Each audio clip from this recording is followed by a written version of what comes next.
Hello Internet, and welcome to Minecraft. Today I am not doing any redstone. Today I am doing something a little bit more impressive, I think. I spent the past, I don't know, few hours working on this. It's a new mega build. Well, sort of mega.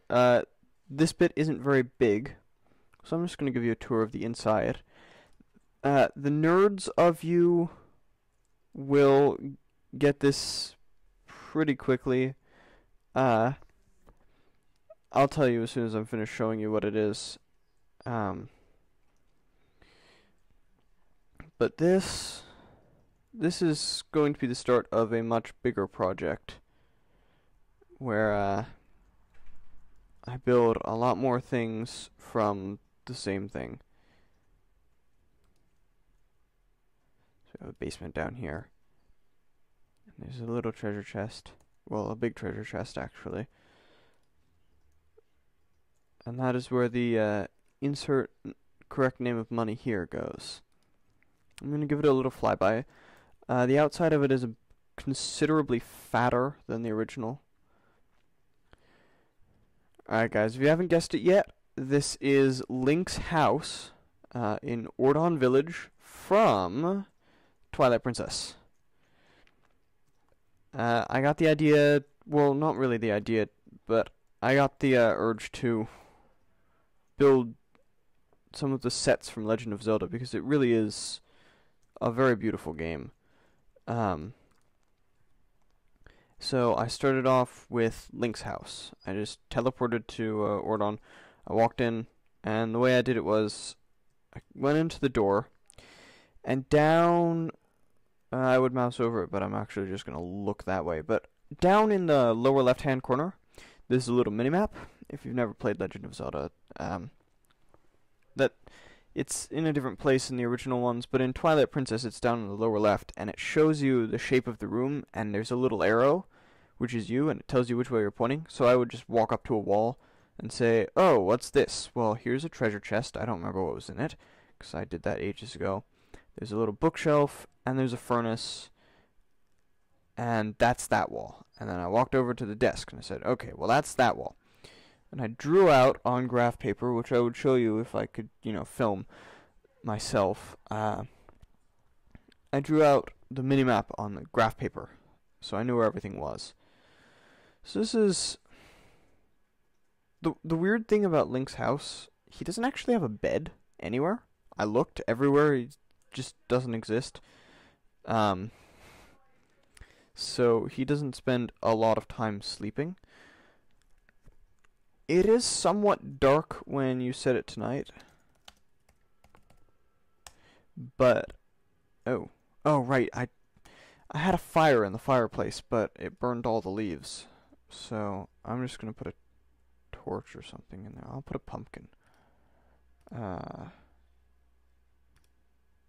In building blocks, right? Okay. I'll just put a pumpkin in. So that has the same light radius as a fire. I did like this nether brick fence.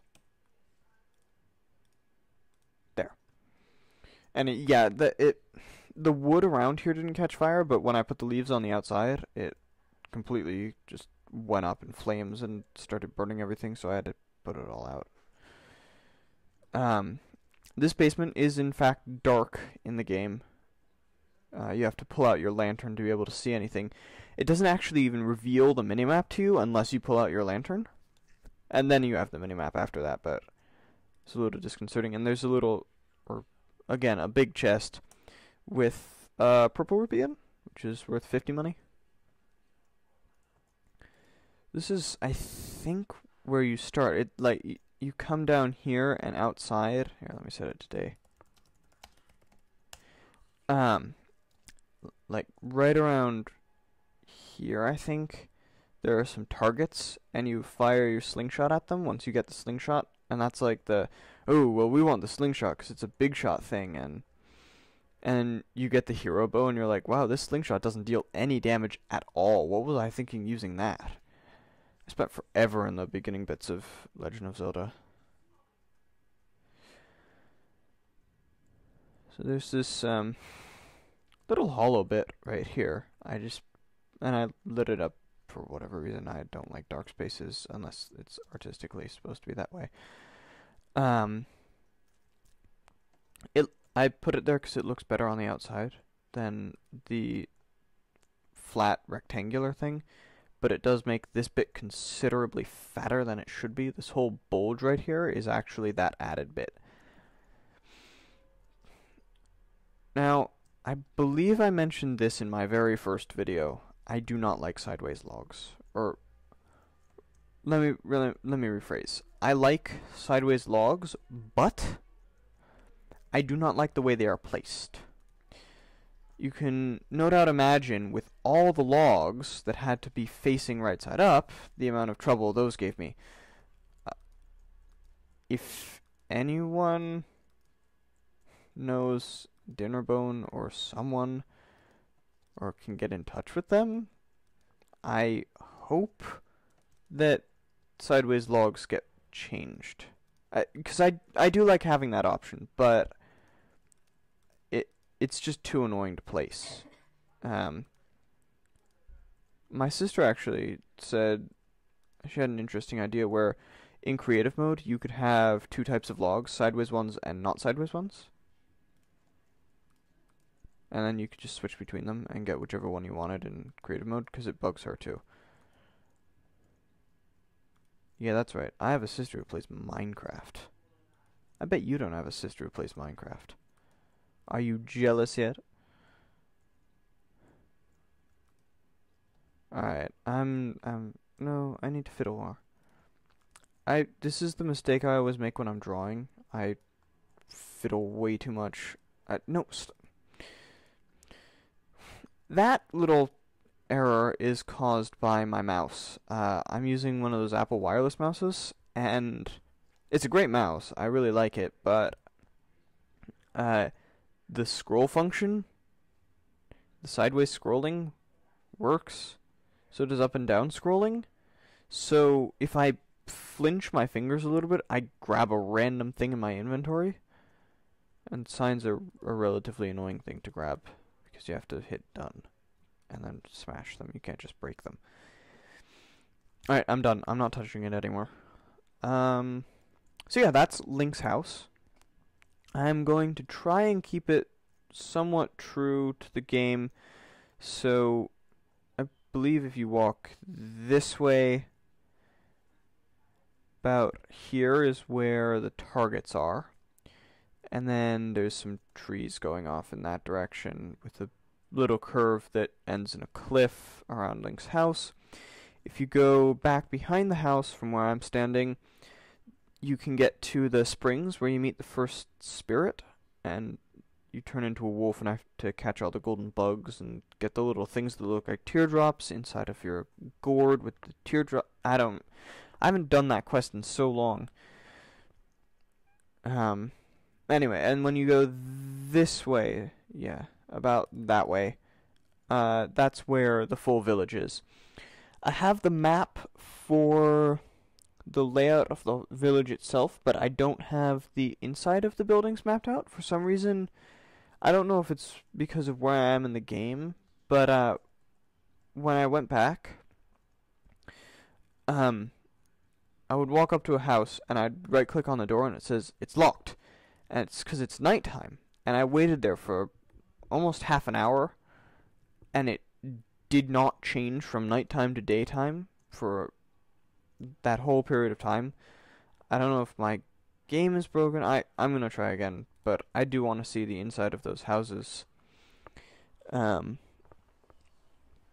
the way it's gonna look when it's finished is you'll walk down from the house, and there'll be the first building you come to. There's the shop, and then next to the shop there's like a pillar, a mini plateau pillar thing, with some vines on it. You can climb up that, and now that vines are actually climbable in Minecraft, that's going to be pretty easy to do.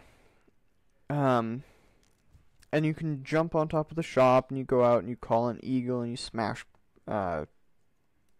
bumblebees, And then there's a little monkey that taunts you and you have to smash him. I'm looking into turning it into an adventure map, especially once command blocks are out. So I think that's just going to be really great. I really like what Mojang is doing with the new update with the command blocks. It just, for a lot of things that you would have needed a modded client for in the past, you're just going to be able to do in vanilla Minecraft, and it's going to be so much less buggy. I mean, I love mods, don't get me wrong. I play Tech-Ed, Technipack. Thaumcraft is really fun. But they're all really, really buggy because they're using kind of broken game rules, or they're breaking normal game rules. So if it's in vanilla, first of all, it's very hard to install mods on a Mac. And second of all, it'll just work.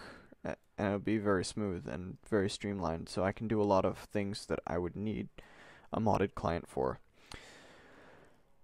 I still haven't made a server, which I'm going to need to do if I want to pursue this project full scale, so that I can get voxel in there. Do some voxel and world edit, because I need a bucket server in order to do that. In other news, my Camtasia license is, or not license, my free trial version of Camtasia is going to end in 8 days from Monday the something. Hold on, let me check my thingy. My thingy tells me. Oh, you can see that too. Yeah, Monday, October 8th. 8 days from then, so Tuesday, October 16th, I will not be able to film anymore. I'm gonna do some research on free programs that can film, or somewhat cheaper programs than Camtasia, because it's $300 and I simply do not have that much money. RC does, because he has a job. He spent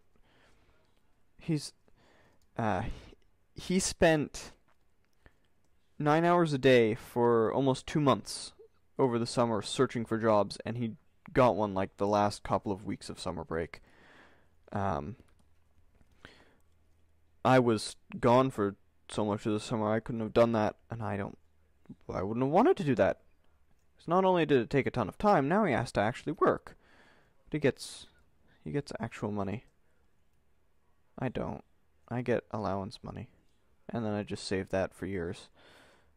If I can stop myself from spending it on magic. Alright, I think that's it for today. So